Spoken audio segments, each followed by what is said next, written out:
Salam olahraga, salam sepak bola, salam sehat selalu untuk kita semua. Para pecinta sepak bola, penggemar sepak bola, supporter Indonesia, dan lain sebagainya.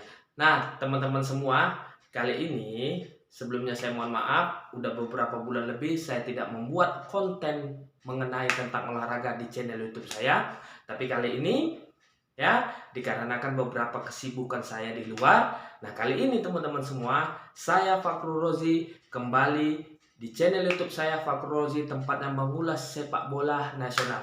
Mungkin para teman-teman semua subscriber saya ya sudah rindu akan analisa mengenai sepak bola nasional. Nah, baik teman-teman semua, untuk mempersingkat waktu, langsung saja hari ini saya kembali di channel YouTube saya ya akan menganalisa jelangnya pertandingan Piala AFF 2022 di grup A, match ketiga antara timnas Indonesia, timnas kita menghadapi timnas Thailand yang insya Allah akan bermain beberapa jam lagi sekitar pukul 5 di Stadion Gelora Bung Karno, Jakarta Selatan. Nah, teman-teman semua, kali ini saya akan membahas tentang peta kekuatan dan juga peluang timnas Indonesia pada match ketiga menghadapi timnas Thailand yang akan dimainkan nanti sore. Nah, langsung saja kita langsung masuk kepada sebuah materinya, teman-teman. Yang pertama kita bahas tentang peta kekuatan. Ya, kita bahas tentang peta kekuatan. Nah, teman-teman semua, Indonesia tergabung di grup A di Piala AFF kali ini bersama dengan Thailand, Kamboja, Filipina, dan juga Brunei Darussalam di grup A.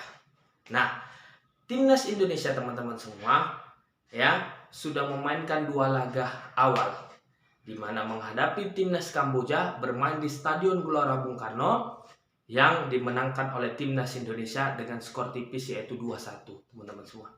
Nah, di pertandingan kedua timnas Indonesia harus terbang ke Malaysia ya away menghadapi Brunei Darussalam, yang dimana pada pertandingan match kedua timnas Indonesia menang dengan skor yang sangat mutlak, teman-teman, yang sangat besar yaitu 7-0 membantai Brunei. Nah, kali ini teman-teman semua ya Indonesia harus kembali ke Jakarta, ke Stadion GBK untuk menghadapi match ketiga, yaitu menghadapi juara bertahan, siapa lagi kalau bukan Thailand. Nah, teman-teman semua ya, kita akan bahas tentang peta kekuatan timnas Indonesia pertama, teman-teman semua ya. Coach Sintayong sudah memanggil 23 pemain ya. Coach Sintayong sudah membawa 23 pemain untuk Piala AFF tahun 2022 ini, teman-teman semua.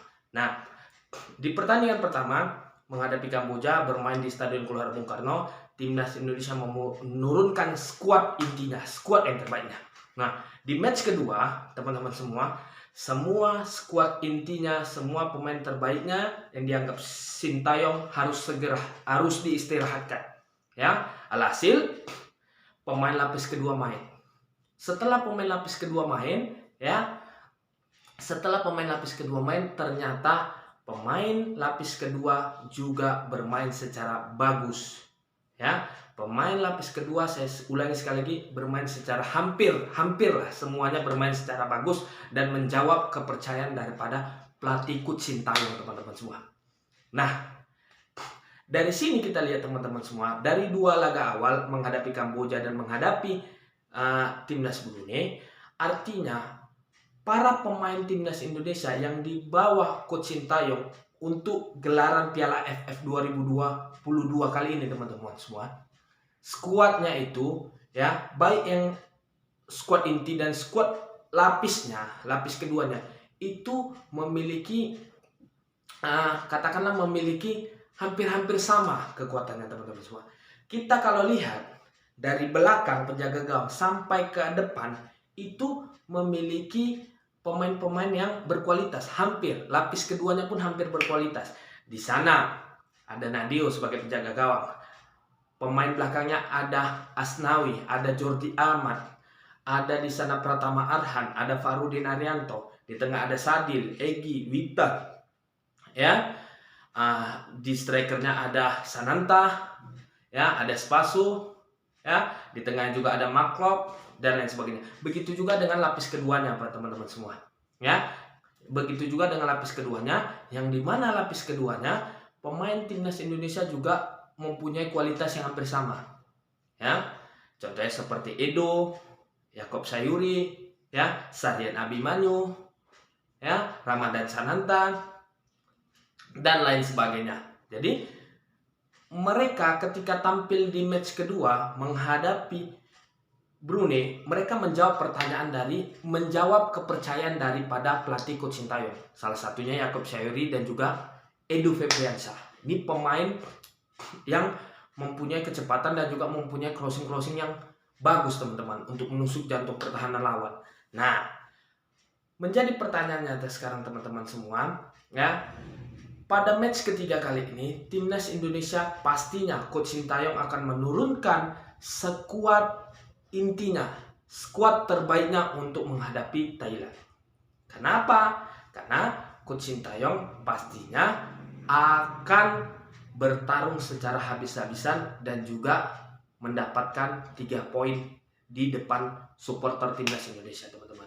Jadi kalau secara materi pemain, teman-teman semua, dari segi materi pemain, rasanya timnas Indonesia akan menampilkan pemain intinya dan skuad terbaiknya. Coach Sintayong pasti akan menampilkan skuad terbaiknya di match ketiga nanti menghadapi Thailand. Bisa jadi nanti dipasang sana Nadio, bek kanannya Asnawi, bek kiri Pratama Arhan, Farudin Arianto, Jordi Amat sebagai pemain belakang, ya. Dan juga nanti bisa dimainkan Sadil, mungkin Markov, Ricky Kabuaya, Egy Witan, dan juga yang jelasnya bomber andalan kita, striker andalan timnas Indonesia sekarang di Piala AFF, yaitu Spaso. Nah, jadi kalau secara peta kekuatannya, teman-teman semua, secara peta kekuatannya timnas Indonesia pasti menurunkan skuad yang terbaiknya pada match ketiga nanti. Nah, sekarang kita bahas tentang peta kekuatan dari tim lawan, teman-teman semua. Kita bahas peta kekuatan dari tim lawan, yaitu dari Thailand. Pada pergelaran Piala AFF tahun ini 2022, ya, pelatihnya masih sama, Alexander Polking. Timnas Thailand masih dilatih oleh Alexander Polking, di mana timnas Thailand ini tidak mengikut sertakan pemain-pemain andalannya di Piala AFF 2020 kemarin atau 2021 yang diselenggarakan kemarin. Seperti Messi-nya Thailand, Chanatip Songkrasin, Supaco, ya, dan lain sebagainya tidak diikut sertakan. Akan tetapi teman-teman semua, ini adalah Thailand. Ini adalah timnas Thailand. Mereka tidak punya kehabisan talenta, mereka tidak kehabisan tenaga, dan juga mereka tidak kehabisan para pemain. Walaupun seperti Chanatip dan Supaco tidak bermain, tidak ikut serta dalam Piala AFF tahun ini, teman-teman semua, tapi Thailand mempunyai skuad yang dikatakan cukup hebat dan kuat, teman-teman semua. Di sana masih ada Teraton Burmatan, ya, Teraton Burmatan, dan juga striker timnas Indonesia, timnas Thailand, Terasil Dangda, ya, satu lagi kiper daripada timnas Thailand Kawin tidak diikut sertakan juga. Tapi apapun itu ceritanya, timnas Thailand tetaplah timnas Thailand, timnas yang dikuatkan, dijagokan di pergelaran Piala AFF ini, termasuk juara bertahan dan juga perebut gelar Piala AFF terbanyak. Nah, itu tadi dari peta kekuatan, teman-teman semua. Ya, saya bahas tadi dari peta kekuatan timnas Indonesia menghadapi Thailand dari peta kekuatannya. Nah, kita masuk materi yang kedua, yaitu teman-teman semua, kita akan membahas tentang peluang. Bagaimana peluang timnas Indonesia bisa menang pada pertandingan nanti sore di GBK Stadion Gelora Bung Karno Senayan menghadapi timnas Thailand. Nah, yang jelasnya teman-teman semua, Coach Sintayong pastinya sudah menyiapkan pemainnya, ya. Coach Sintayong sudah menyiapkan pemainnya, Coach Sintayong sudah menyiapkan strategi, Coach Sintayong sudah menyiapkan taktika, ya. Ibarat perang, pastinya Coach Sintayong udah persiapkan untuk menghadapi lawannya. Nah, saya yakin 3 ini udah dipersiapkan oleh Coach Sintayong, ya. Strategi, taktikal, pola bermain, ya, pemain-pemain yang apa yang akan dimainkan nanti sore, ya, pasti sudah dipersiapkan oleh Coach Sintayong, ya. Dan otomatisnya dia pasti akan menurunkan skuad terbaiknya. Nah, yang menjadi problemnya sekarang adalah ketika nanti skuad terbaik Coach Sintayong ini main pada pertandingan sore menghadapi Thailand, teman-teman semua, yang menjadi problemnya adalah apakah taktikal atau strategi daripada Coach Sintayong bisa nggak diaplikasikan oleh pemain di atas lapangan. Ini yang menjadi problem, teman-teman.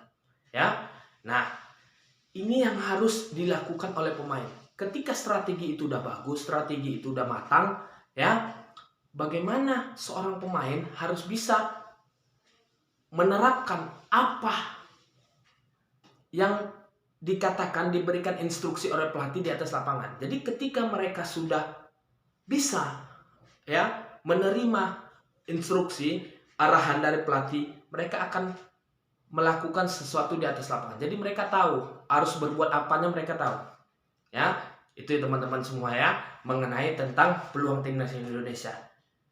Nah, setelah itu teman-teman semua, yang mau saya jelaskan di sini adalah pastinya Coach Sintayong sudah belajar dari pengalaman ya menghadapi Alexander Polking, di mana 2021 di Piala AFF tahun lalu kita dibantai timnas Thailand 4-0. Ya, di mana pada pergelaran tahun lalu itu seakan-akan timnas Indonesia diajarkan oleh Thailand bagaimana cara kontrol passing yang benar. Ya, karena pada saat kita dibantai 4-0, passing kita banyak yang salah, teman-teman semua. Nah, setelah itu pada SEA Games kita nggak jadi merebut medali emas karena pada saat semifinal kita dikalahkan oleh Thailand 1-0 dan pelatihnya Alexander Polking juga.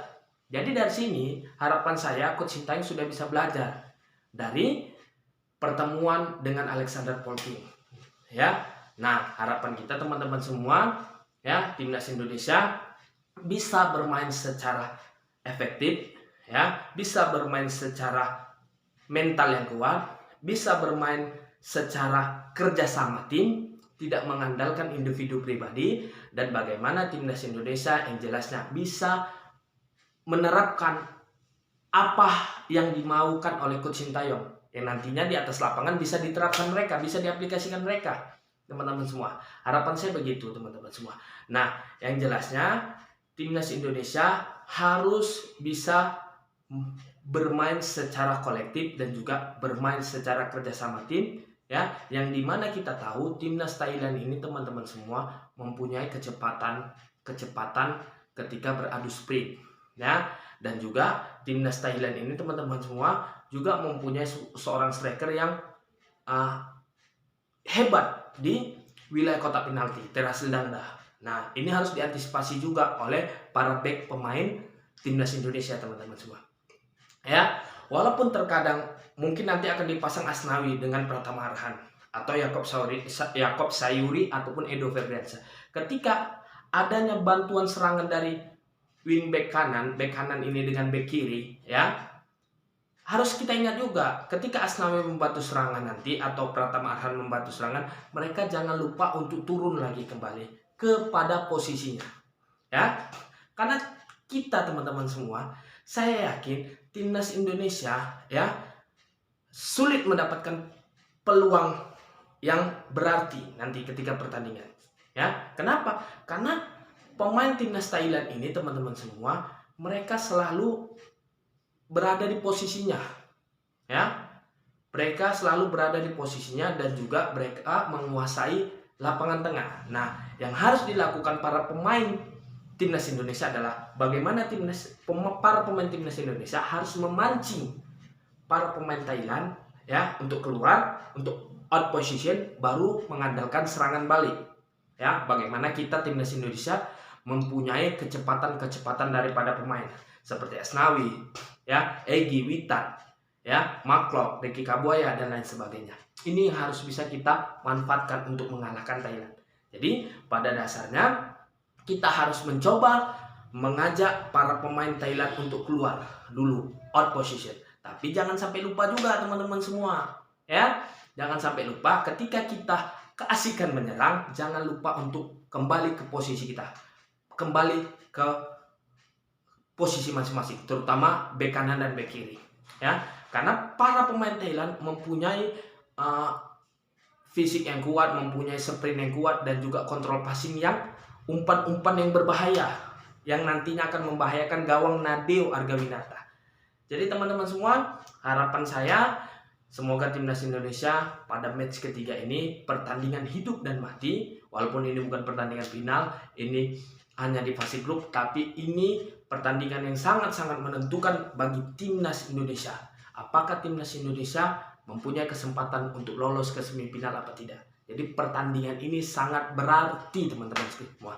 Ya, tapi diuntungkannya kita adalah kita bermain di kandang sendiri, kita bermain di Stadion Gelora Bung Karno, kita bermain di jutaan supporter timnas Indonesia yang memberikan doa dan dukungannya untuk timnas Indonesia memenangkan pertandingan nanti sore, teman-teman semua. Semoga timnas Indonesia menang lawan Thailand nanti sore, teman-teman semua. Lebih dan kurang saya mohon maaf. Assalamualaikum warahmatullahi wabarakatuh.